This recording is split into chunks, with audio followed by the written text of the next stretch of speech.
Good evening, beloveds, and welcome. Welcome to Natural LID. I am none other than Danny, your host. And today we have a very special guest, our own Valerie Southhall. She's been with us before when we were talking about Valerie Southhall Consulting. And we were talking about wealth building with insurance. But today she's talking about a little bit different. We're going to be talking about the use of essential oils. So welcome, Val. Thanks for coming back. Thanks for having me.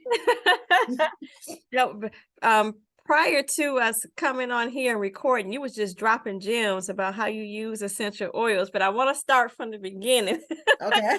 Like, what made you come to the point in your life to use essential oils in the first place?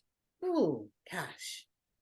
Probably about 30 years ago, I was in a health food store. Uh-huh. Dale's, actually. Plug for Dale's. He's still in Michigan. He's, and I was talking to one of the ladies behind the counter, and we're talking about things that help relaxing and things that were kind of good for nerves. And she said, "Oh, I always sniff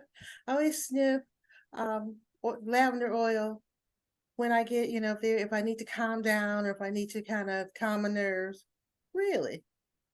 Okay. So I started off with lavender oil. Okay. And then later on, as cut, scrapes, any kind of thing like that, then they turn you on to tea tree oil.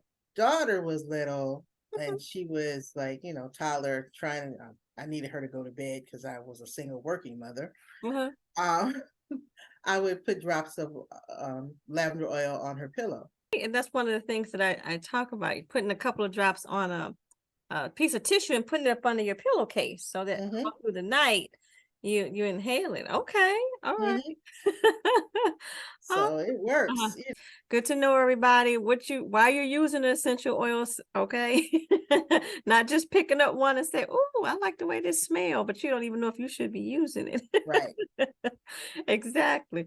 So going back to how you use your essential oils today, I remember one distinct time you were asking about, you were having a concern, a stressful situation.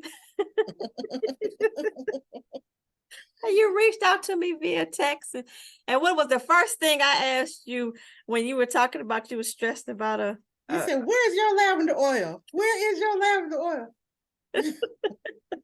yes, and you mentioned that you didn't have it with you. And I was like, Right. you should take it with you, right? Right.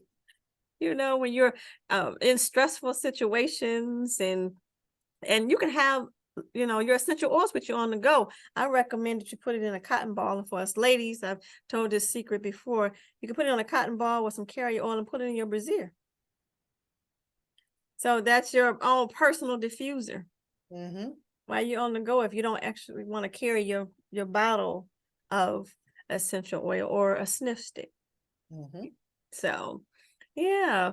So like now you say you use rosemary on your hair, you use lavender for you said something important. You use carrier oil with the lavender oil to put on the bottom of your feet. So that's always important too, because you never know if you're sensitive to an essential oil. And and it could cause irritation if you put it on without a carrier oil, what they call neat, Right.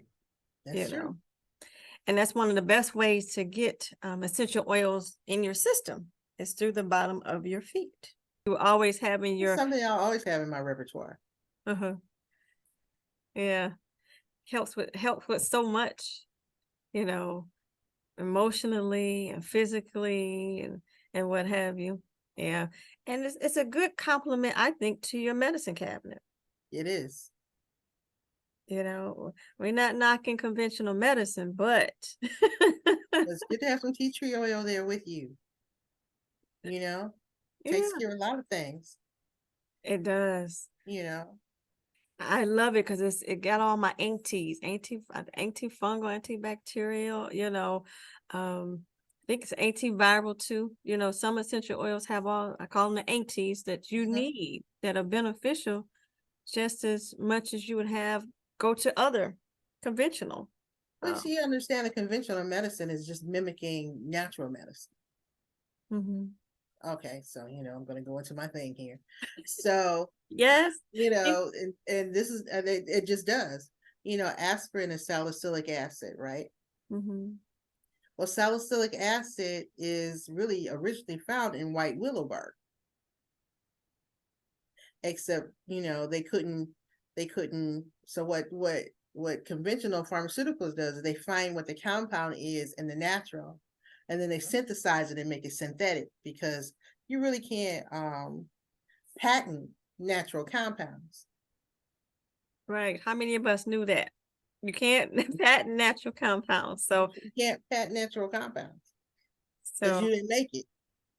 mm, is that the reason why perhaps, essential oils and aromatherapy might be dismissed, if you would, because you can't patent it and can't I don't know, but it's not as lucrative Right, as conventional, right. you And know. don't forget, yeah. And, but if you look at, Chinese medicine, Eastern medicine, which is Chinese medicine is what, 3,000 or 3,000 years old, as far as as long as they've been using it. They Mhm. use oils, they use teas, they use natural things because it works. Right. Yeah. And you have to be in balance. And so that's a great thing with essential oils. It's just a concentrate of what nature has already made that will help you do what you need to do. Yeah. Absolutely. If you Absolutely. you Uh-huh. look it up, there's usually essential oil for almost every malady. Isn't that the truth? That is so true. I have a reference book that talks about just that. All the things that if you have this, you can probably help that with this particular essential oil. So, word to the wise, those who are watching, but yet still, you still need to know what you're doing with essential oil Right, because they are potent. Okay. So, for us newbies out there, new to essential oils, or for helping professionals who want to get started. You've seen in other videos, I mentioned that I'm having a master class, 5 things to consider before using essential oils on September 30th at 1 p.m. I'll leave a link in the description. You still need to know how to select an essential oil. You can't just pick it up based on, oh, I like the way that smells. right. And don't know what you're doing. And you mentioned something important about the background of aspirin. Give them a little bit about your background, because you have a strong biology background. So she Well, knows what my she's my talking about, degrees y'all. are in biology. My degrees are in biology and chemistry. And I used to teach just that, biology and chemistry. Mm-hmm, And also I used to do research in clinical and developmental immunology. mm-hmm. And so, yeah. So when it comes to science, I love science, and that's my thing.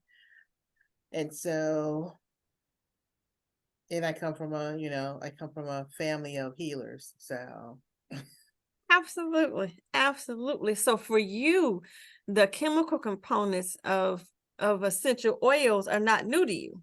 no, not at all. But the everyday person might not have that knowledge or that background with them. So you could pick up an essential oil and look at the chemical constituents and be like, okay, I understand, why it does what it does, right? Or what it will have the potential to do. Right. But even when I first started using essential oils, I found out at the health food store. The Okay. lady at the health food store told me about lavender. Okay.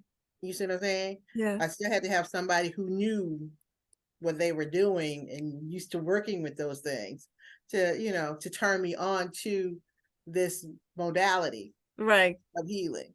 Right. Right. So once you were introduced, it was like, oh, okay, I got this. Right. Then it made sense. I was like, oh, okay. Uh-huh, uh-huh. Well, that's awesome. Well, I thank you so much for sharing your history with essential oils, how you use them today, and your intention for using them in the future. It's definitely encouraging to hear, people using essential oils particularly in our community, because sometimes if we don't know, or we just simply don't know, right? You know. Yeah. Or then sometimes too, think about what your grandmama said. Go Mm, back to what grandmama used and what big mama used, because I'm sure they had an oil somewhere. I'm sure they had something somewhere. They might have had a comforting calendula salve. They might have had an onion. They might have used some garlic. The natural way is we might have to get back to the natural way. Right. And like I said, the easiest way of getting those things are through essential oils because they're concentrated, they're potent, know what you're doing. Please, don't just go, like you said, don't just go put a thing on there. Use a carrier. Figure out which one is right for you. Absolutely. I'm gonna reiterate my master class. Yes. Please go to the master class. So by the end of the master class, you will have your takeaways on, oh, okay, this is what was mentioned in the master class. So you can select the essential oil safely, simply, and effectively. Okay, ladies and gentlemen. Yes. Oh, well, thank you, Miss Val. It's been an absolute pleasure to have you again. And those of you who haven't seen the first video, we were talking about wealth and well-being. I asked you to, I'm gonna put that video in the description. That is just as important to our life and well-being, people. Yes. And um, and when you're talking about insurance and knowing what you're doing with that and why you need to have it and what is best for you, because all things in that area is not created equal. Right. Well, I thank you for having thank you for being on, and we appreciate having you back today, and we look forward to having you back again if you don't mind gracing us with your presence. Not at all. Thanks for having me. You're welcome. And Okay, bye bye bye. now, everybody. Let's continue to learn, grow, and share together naturally. God bless you. I love you. Bye bye now. Bye. Thank you, beloveds, for watching. If you've subscribed to my channel or liked this video or shared it with anyone you think may be interested, I am truly thankful for you. And don't forget to turn on that notification bell so you're notified every time I upload a video. Again, I thank you. God bless you, and I love you.